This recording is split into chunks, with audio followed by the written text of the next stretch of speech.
এখন দেখতেছি ব্যস্তক্রমে সবাই ফেস একটা খুলে ফেসবুকে কাজ করতেছে, কিন্তু সবার পরিবারে গিয়ে দেখলাম 1 2 3টা লাইক, হয়তো অনেকের লাইক পড়ছে না বা 20 25 ভিউজ।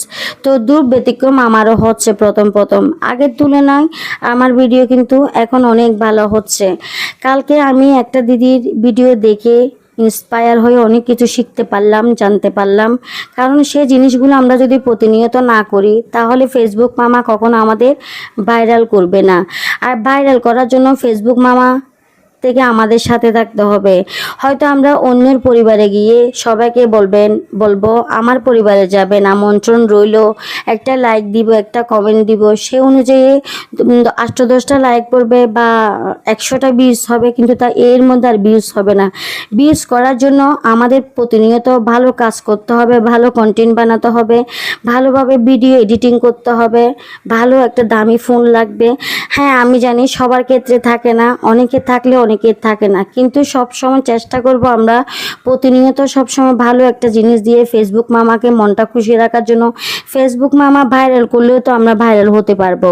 এদিকে রান্না করতে করতে আমার রান্নাটা প্রায় শেষ হয়ে যাচ্ছে, কিন্তু সবাইকে বলবো ধৈর্য ধরে কাজ করবেন আর একটু কোয়ালিটিফুল ভিডিও দিতে চেষ্টা করবেন। অবশ্যই আপনার ভিডিও ফর ইউতে যাবে।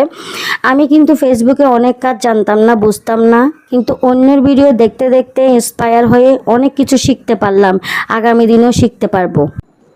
দুপুরের খাবার দাবার নিয়ে নিলাম। এদিকে যে ছোটো মাছ রান্না করছিলাম, মেয়েল্লা মাছ বলে আমাদের বাসাতে, এগুলো রান্না করছি। আর মাছ ফ্রাই করেছি, ডালও আছে কিন্তু আমি ডাল নিই নাই। এখন খাবার পালা। তো দুপুরে কে কী দিয়ে খাবেন অবশ্যই বলবেন।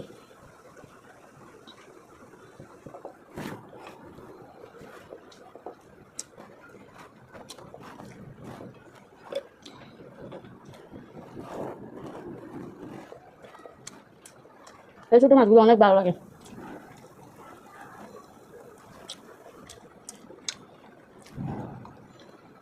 এটা হচ্ছে ফাইসা মাছ। আর এই ছোটো মাছগুলো এখন বেশি পাওয়া যায়। আমার হাজব্যান্ডকে বলি সবসময় ছোটো মাছগুলো আনার জন্য, কিন্তু ছেলে মেয়ে খাই না একদম।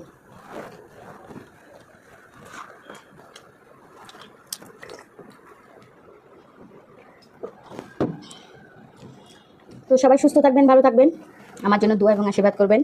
সবাইকে নমস্কার, বাই বাই।